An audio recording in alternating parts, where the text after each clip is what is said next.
तो ये था क्वेश्चन आपका। नेक्स्ट क्वेश्चन देखते हैं।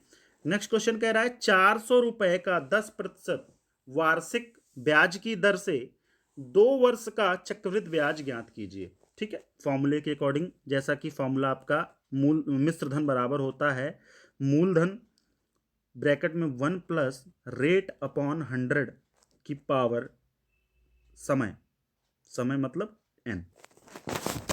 ये आपका मिश्र धन है, ये आपका मूलधन है, ये आपका दर है, ये आपका समय है। ठीक है, तो क्वेश्चन में क्या क्या दिया है? क्वेश्चन में आपके दिया है आपका मूलधन। मूलधन जो होती है जिस पर हमें ब्याज लेना होता है, तो मूलधन हमारा कितना है? 400 रुपये, क्योंकि हमें ब्याज इसी पर लेना है। तो मूलधन अगर हमारा 400 है तो हम सीधे सीधे ए बराबर लिख सकते हैं 400 रुपये, और 1 प्लस रेट आपका 10% है। देखिए यहाँ पे दिया हुआ है ब्याज दर कितना है? 10% है, तो 10 लिख देंगे और बटे 100 कर देंगे। और पावर देखिए एन समय कितना है? 2 वर्ष है, तो यहाँ 2 लिख देंगे। ठीक है ना, तो 0 से 0 कैंसिल हो जाएगा, तो यहाँ आ जाएगा आपका 400 गुड़े, देखो इसके नीचे 1 मान लोगे तो एलसीएम ले आओगे तो ये भी 10 हो जाएगा, तो 10 से यहाँ गुणा किया, 10 से यहाँ पे भी गुणा करना पड़ेगा, तो 10 एकम कितना हो जाएगा? 10 और बटे 10 प्लस 1/10, तो ऐड कर देते हैं इसको, और पावर 2, तो इसको जब ऐड करेंगे तो क्या आएगा? ऐड करने के बाद आपका आ जाएगा कितना? आ जाएगा आपका आ जाएगा 400 गुड़े 11/10 गुड़े 11/10। ऐसा क्यों? क्योंकि इसकी पावर 2 थी, जो चीज यहां आएगी उसको 2 बार मल्टीप्लाई करना होगा। या एक बार और समझ लीजिए इसको अच्छे से, तो इसको आप लिख सकते हो, क्या लिख सकते हो? देखिए इसको लिख सकते हो 11/10 की पावर 2। ठीक है, तो 11/10 की पावर 2 का मतलब यही हुआ कि 400 गुड़े 11/10 की पावर 2 का मतलब 11/10 2 बार गुड़ा, तो 11/10 गुड़े 11/10। ठीक, तो 10 दहम 100 होता है, तो 2 जीरो कैंसिल हो जाएंगे, तो 11 गिरही हम 121, और 121 गुड़े 4 बराबर 484। ठीक, तो टोटल जो मिश्रधन है वो मिश्रधन हमारा कितना आया है? ए की वैल्यू आ गई है 484। ठीक ना, 484। और अभी अभी आपको पता है, मैंने बताया है प्रीवियस में जो आपको चक्रवृद्धि ब्याज चैप्टर पढ़ाया है उसमें बताया है कि मिश्रधन बराबर होता है मूलधन प्लस ब्याज। अब ब्याज कैसा है? चक्रवृद्धि ब्याज है, इसलिए सीआई, कंपाउंड इंटरेस्ट। ठीक है, तो मिश्रधन आपका 484 है, यहां हम 484 लिख देंगे। मूलधन आपका 400 है, और आपकी आ जाएगी सीआई मतलब चक्रवृद्धि ब्याज। तो चक्रवृद्धि ब्याज बराबर ये 400 प्लस कर इधर जाके माइनस करेगा, तो 484 माइनस 400 बराबर 84 रुपए। ठीक, तो 84 रुपए का आपको क्या मिलेगा? ब्याज मिलेगा 10% वार्षिक ब्याज की दर से 2 वर्ष का। ठीक है, तो इतना प्रोसेस करने के बाद आपको इस तरीके से आंसर मिलेगा। ठीक है, तो अब चाहो तो इसको आप फॉर्मूले के एक ट्रिक के माध्यम से आसानी से भी सॉल्व कर सकते हो। ठीक है, बॉक्स मेथड। तो ये जो पहला बॉक्स है ये शो करता है फर्स्ट ईयर का ब्याज, पहले साल का ब्याज।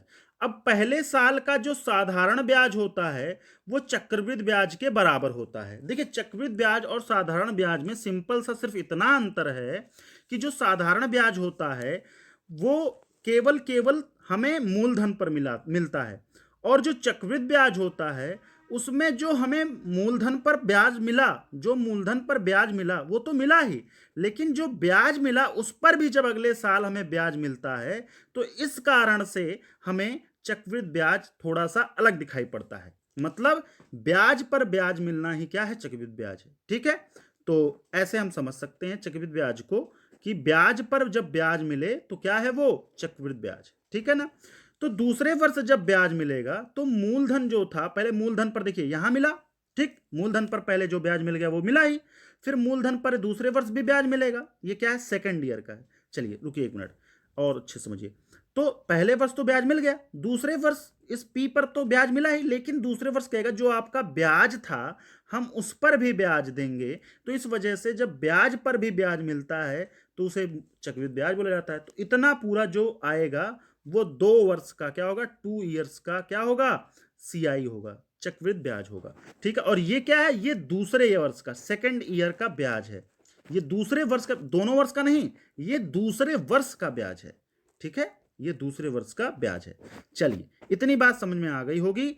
अब देखिए इसी क्वेश्चन को इस मेथड से सॉल्व करने की कोशिश करते हैं। 400 रुपए है, ये क्या है, मूलधन है, ठीक है, ये मूलधन है आपका। चलिए अब क्या करना होगा, सबसे पहले तो पहले एक बॉक्स बनाओगे, पहले साल के कितना ब्याज मिलेगा। तो मैंने बोला था सिंपली पहले साल आपको जो ब्याज है वो सिंपली आपको मूलधन पर मिलेगा। तो मूलधन पर ब्याज कितने परसेंट पे मिलेगा, 10% का ब्याज मिलेगा। तो 10% का ब्याज हम सॉल्व कर लेंगे तो कितना आ जाएगा, 4×40। तो 40 रुपए ब्याज आपको पहले वर्ष मिला, ठीक। फिर दूसरा साल आ गया, दूसरा साल जब आया तो इस पर भी आपको इस 400 रुपए पर क्या मिला, 10% ब्याज मिला। तो कितना मिला, वो मिला आपको 40 रुपए। तो दूसरे वर्ष भी आपको 40 रुपए तो मिला ही, लेकिन उसने कहा ये जो 40 रुपए हैं इस पर भी हम ब्याज देंगे आपको। तो कितना देंगे, वही 10% ही देंगे। तो 40 का 10% जब निकालेंगे तो कितना हो जाएगा भैया, हो जाएगा आपका 4 रुपए। तो टोटल जब हम काउंट करेंगे तो ये क्या होगा, यही आपका चक्रवृद्धि ब्याज होगा। तो 40 + 40 80, और 80 + 4 84 रुपए। देखिए अभी मैंने उस तरीके से भी निकाला था, 84 रुपए आया था, और ये जो मैंने ट्रिक लगाई है इस ट्रिक के माध्यम से भी कितना आया है, 84 रुपए ही ब्याज आया है। तो कोई अंतर नहीं होता है ब्याज निकालने में, बस आप इसको समझने की देरी होती है, ठीक है ना। तो इस तरीके से हम क्वेश्चन को सॉल्व करते हैं। आई होप ये चीज समझ में आ गई होगी। नेक्स्ट क्वेश्चन पे मूव करते हैं। नेक्स्ट क्वेश्चन कह रहा है एक अष्टभुज में विकर्णों की संख्या ज्ञात कीजिए। बहुत ही आसान क्वेश्चन है। इसके लिए सिंपली एक फार्मूला दिया गया है n(n-3/2। ऐसा इसलिए है क्योंकि जो बनता है हमारा विकर्ण, विकर्ण क्या होता है पहले ये जान लीजिए। जैसे कि ये चतुर्भुज है, चतुर्भुज में 4 भुजाएं हैं, तो जो ये सिराएं होती हैं उन सिराओं को जब आपस में मिलाया जाता है तो क्या बनता है, विकर्ण बनता है, ठीक है। तो ये 4 सिराएं थी, तो दो सिराएं आपस में जुड़ गई, तो इसे क्या कहा जाता है, इसे आपको बोला जाता है विकर्ण, ठीक है। लेकिन त्रिभुज में जरा देखिए, त्रिभुज में 3 सिराएं हैं, क्या तीनों सिराएं आपस में जुड़ सकती हैं, जुड़ सकती हैं, लेकिन किस रूप में, भुजाओं के रूप में, विकर्ण के रूप में नहीं जुड़ सकती। तो इसलिए जो विकर्णों का मापन है वो n तो क्या है, भुजाओं की संख्या। तो अगर 3 भुजा होंगी और 3 से माइनस करोगे तो कितना आ जाएगा, 0 आ जाएगा। और 0 से किसी संख्या में गुणा करने पर, भाग देने पर क्या आता है, 0 ही आता है। तो इसलिए 3 संख्या पर कोई विकर्ण नहीं बनता है, लेकिन 3 से ज्यादा होने पर विकर्णों की संख्या बनती है। जैसा कि चतुर्भुज में 4 भुजा हो गई और 4 - 3 और बटे 2, 2 दूना 4 हो गया, 4 में से 3 गए 1, तो 2 × 1 = 2। तो चतुर्भुज में मैंने जैसा कि अभी बना के दिखाया था आपको, 2 विकर्ण संख्या थी, 2 आपके आ गए। तो इस तरीके से अष्टभुज में कितने भुजाएं होती हैं, अष्टभुज में कुल 8 भुजाएं होती हैं। तो 8 भुजाएं, n = 8 दिया है, तो 8 फार्मूला क्या है आपका, n(n-1), तो n(n-3), तो 8 8 - 3 बटे 2, तो 2 चौके 8 हो जाएगा आपका। 8 में से 3 गए, कितना आ जाएगा, 5। तो 5 × 4 बराबर आपका हो जाएगा 20। तो आंसर आ जाएगा आपका ऑप्शन नंबर सी, यही है आपका करेक्ट आंसर, ठीक है। आई होप दोस्तों आपको समझ में आई होगी वीडियो। तो आज के लिए बस इतना ही रखते हैं। Thank you class.